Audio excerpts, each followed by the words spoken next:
Ladies and gentlemen, welcome back to episode number 3 and possibly the last episode already of this FM20 save with Puskas Academia. The reason why I say that is that we've been doing so incredibly badly that we've not been on the good terms of the board, to say the least. Let's quickly take a look at the schedule. Last time out, we met at the game against Feyenoord and Kisvarda. We haven't won a game since, except for the last one against Pucks. Apparently, that's a local derby. I found that out right after the game. Otherwise, I would have done that one in a video. Also, because we finally won something. But yeah, we didn't win a single game from here all the way through here, and of course a friendly, but we don't count friendlies. But yeah, so in the last 8 league games, we have lost 5. That's what I mean with not being on the board's good terms. Looking at the league table, we are in 7th, which actually isn't too badly, but when you look at where we're supposed to finish, which is at least 4th, that is already 10 points ahead of us. We have half of the season to go, so there's all the room in the world to make up for that, but we are way down. So we're gonna have to be on our best for the games against Kerulet and Budafok. Kerulet, of course, in the 3rd division, I believe. Yes. And Budafok are in 9th. We're playing at home against them as well, so that might be in our favor. And then after that, ZTE as well in 11th should be winnable. And then the game against Kisvarda and Feyenoord, where it all started to go wrong. So, a couple of very important fixtures. Firstly, let's get into this cup game against Kerulet. Hoping that we can make it through to the next round. This is going to be the starting 11. Of course, what am I doing? Let's take a look at the transfers. Not sure if too much has happened. We've brought in Xava Bukta, left winger. We do already have a lot of wingers, but Hungarian, very young, so he will be homegrown as well, and loads of potential as well. And with him, Samuel Major, both from Red Bull Salzburg. One of those players, I think this one I already showed to you. We loaned him out as well to Budafok. Oh no, he's gonna score against us, isn't he? Samuel Major, of course, a very good player as well. Pretty much the same story as for Bukta. And as I said, he is probably gonna score against us. We sold Aaron Alexei to Diosgir. It's getting better, my pronunciation, I think. He did a 3-star potential, but we offered him a new contract, but they offered him a new contract as well, and he accepted their offer. And then I tried to sell him off right away, and they accepted that for 4,000 euros, which is a new club record sale. So we've already set a record here. As you can see, where is it? Highest transfer fee received, Aaron Alexei to Diosgir, 23rd of January 2021. So the 4,000 euros that we just got for him is our new highest record sale. So I can already say that in the short time we've been here, we have broken records, and that's all I'm going to say about that. So let's take a look at the starting 11. Demjan in goal, Sholnoki, Meissner, Hadziev, Van Nief, Kushnir, Pulsek, El Slagveer, Baluta, Kiss, and Manche. Van Nief has been doing pretty well, and so has Demjan still. Pulsek, he has missed a penalty, which was really important. I can't tell you anymore what game it was, but if he would have scored that would have meant that either we turned a loss into a draw or a draw into a win. So it was a very important penalty. Sadly, he missed it. Other than that, he has been doing pretty good as well. As you can see, 7 goals already. Almost top scorer right after Antonio Manche with 11. So let's get straight into this cup game. Let's give Xava Bukta in a squad number 40. Perfect. And let's get into the game. I'm hoping that we can pull off the win here. But yeah, looking at the past results, you never know. So let's try to give the fans a performance that they are expecting of us here. Why are you getting complacent from this? When I'm talking to the midfielders, one of my defenders gets complacent. Doesn't make any sense. Just keep your damn head in the game. Not meant to be a reference to High School Musical. And we actually get the first chance here after 2.5 minutes, but we head it just wide of the goal. Hopefully, though, that is something that we're going to see more often in this game. Not heading it wide of the goal, but chances for us is what I mean. Van Nief now with the ball. We do have the ball on the left-hand side. Kist loses it, but Puskas gets it back straight away. Van Nief again the left side. Manche, and there is the opening goal. Finally something to cheer about again. This has been so long. Well, last game, but you guys didn't see that. So it's been so long since we had something to cheer about. And we have taken the lead against, I don't even remember the name of the team we're playing anymore, Kirilet. We're taking the lead against Kirilet, and now Tamas Kiss with the ball just wide again. But we do have the upper hand. We have got a lot of chances here, and the opposition have none. So that's promising if you ask me. I'm right when I say that they get 2 shots on target.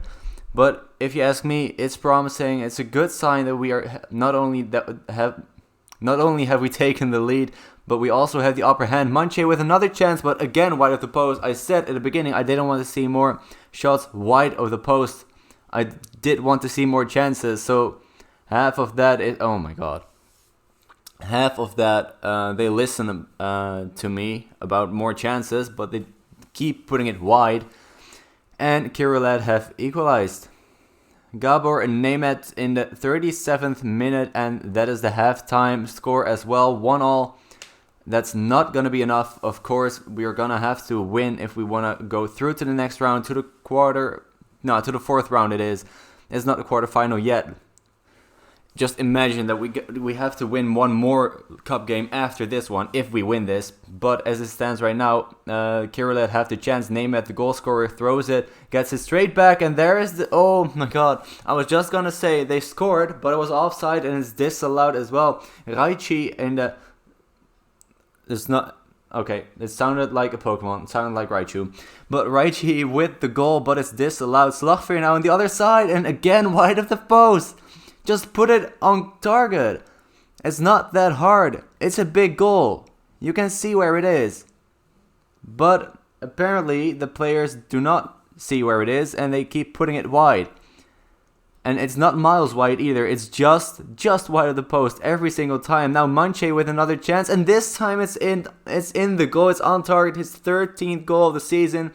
It looks like this is the only player of our team that is able to score. He also scored a hat-trick in the 4-1 win against Pucks in the derby, of course. So yeah, he has been on fire for the last 2 games.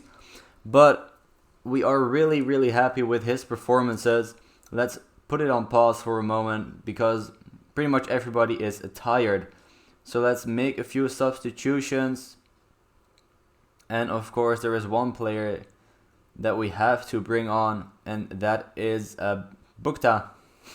Who else? Give the guy his debut. I mean, we're leading by 1 goal, so we should win this, right? Famous last words. I think we're gonna win this. Only injury time left now, 3 minutes to go. And it looks like we're moving on to the next round, and there is the full-time whistle, so another win, so back-to-back wins, even though it's a 3rd division team, but let's not talk about that too much. We get another win. We get 2 wins in a row. And now we move on to the next game against... I already forgot what team it was. I think it was the team that with the weird name. I mean, pretty much every team has a weird name. But why does it keep moving so fast? It is a Budafok. Of course, that is the team that I meant. So let's move straight on to that game. We have made it to the 4th round of the Cup. And very happy with that. We've got 4,000 euros as well. I mean, those will come in handy. But let's go straight into the next game. I'll see you guys in just a second. And we're here for the game against Budafok. I'm not going to get used to saying that name. Of course, we have had the draw for the Cup 4th round. And I gotta say, it's not been too kind for us.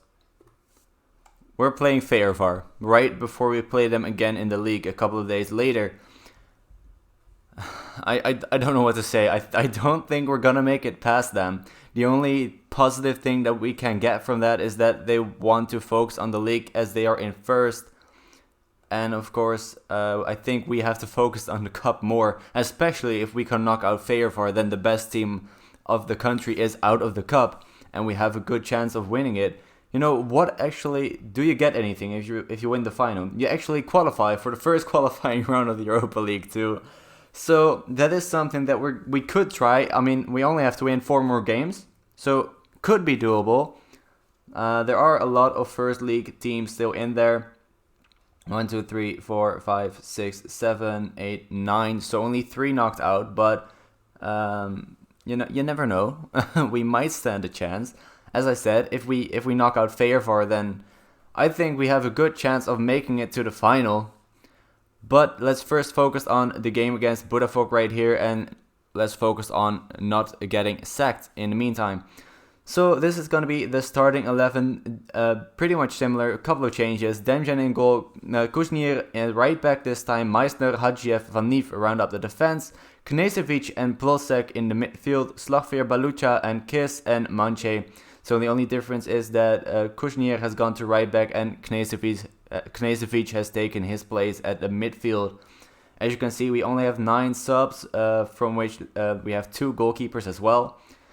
So we don't have a lot of choice when it comes to resting players or using backup players, because we just don't have a lot of them. Which also could be one of the reasons why we're not doing too great. Possibly because in our registration a lot of youth players are registered, but we just don't have any more quality backup players. Which definitely, if we keep our job, is something that we should look at in the second half of the season. Also, firstly, what I want to show you guys before this match starts, if I can. Let's go to the development center. We have had the youth intake preview. So the most important thing for me is this thing right here. This is a good group of players coming through.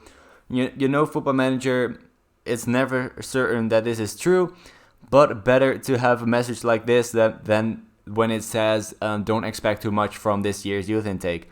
So there might be 1 or 2 decent players in there, so that's certainly something to look forward to in, I think it's in March, I think it's in the same month as in the Netherlands or in England as well. Not sure how they have done that this year either, because it used to be a set date, and then last year I think they changed that to a certain region of dates where it could be. So I'm not sure how they did that in this year's game. It looks like we're gonna get a chance very early on here. Kuznier to Slagveer, beautiful around his defender, but we could not finish it. A beautiful move by Slagveer, goes past his defender, but we couldn't get it on target. Again, something that we struggled with in the previous game as well. Meissner now with an amazing tackle, very important. And Slagveer again with the ball on the right side. He has been playing very well. As I said, this game already he has started pretty well as well. And this time he couldn't get to the ball. Bad pass by Thomas Kiss.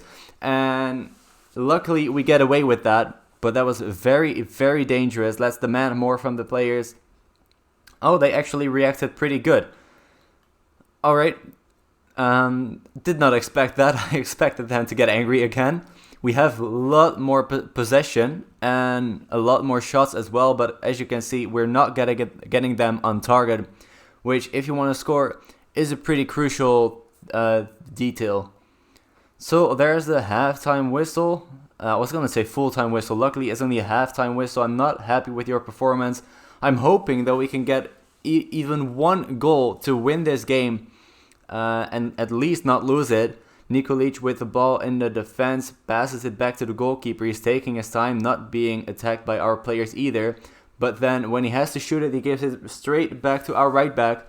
Manche now, and there it is! There is the 1-0 again, Antonio Manche. Who else? There's only 1 player that can score for us. It's Antonio Manche again. We're so lucky to have him on loan from our parent club. That's the sad thing as well, that he's going to leave at the end of the season. But this season he is going to try his best for us, and it looks like it's paying off in the last 3 matches now. He scored, so very happy with his performances as of late. But there are still 35 minutes left, and it looks like they're going to equalize, and there it is as well. David Kovac, 1-1 only 5 minutes after we took the lead. So we didn't have very long to celebrate our lead, and we're going to have to try our best to take it back now. With only 20 minutes to go, we have a free kick here. Van Neef, and it's headed in, and Baluta with his 4th goal of the season. And we have taken the lead once again, 2-1 after 67 minutes. And beautiful free kick delivery by Joël Van Neef, and a beautiful header as well by Alexandru Baluta. And only 10 minutes to go, and I forget to make subs every single game. Let's quickly do that. Let's get Solnoki in there again. Who else? Tamas Kiss is not playing too well. Anybody else who should be sub? Well, a lot of tired players, but they are playing very well. So that's always a very difficult decision. I think I'm gonna leave it at that right there. 4 subs, 7 minutes to go, and of course injury time. So let's hope that we can hold on to this lead. It's gonna be so important to get these 3 points. Only injury time left now. Only 3 minutes. I'm actually so nervous for this final minute, but it looks like we have won it, and we have. There is the final whistle. Thanks to Antonio Manche and Alexandru Baluta, we have taken the 3 points, and we've kept them at our home. And we have set to, forgotten their name again, Budafok it was, right. So we have set to Budafok, not gonna make the obvious pun. Go home, we're going to keep the points, and we're going to move up to 6th place. We could drop down to 7th when Kisvarda win their game in hand against either one of these 3 teams. But for now, we have taken over 6th place, and that is very, very important. I thought for just a second that this said that we were sacked, but we're not. We're still first in the sack race, but I thought this said Bos instead of Boer. Luckily, it didn't. Luckily, we still have a job. Alright, so for next episode, we're gonna be doing the game against Újpest and the game against MTK. 2 home games back to back in a crucial part of the season as well, right in the middle of what is yet to be played. So yeah, very, very excited for the next episode. If you're just excited as I am, please leave a like and subscribe as well if you haven't already. And I'll see you guys for the next episode tomorrow. Bye bye.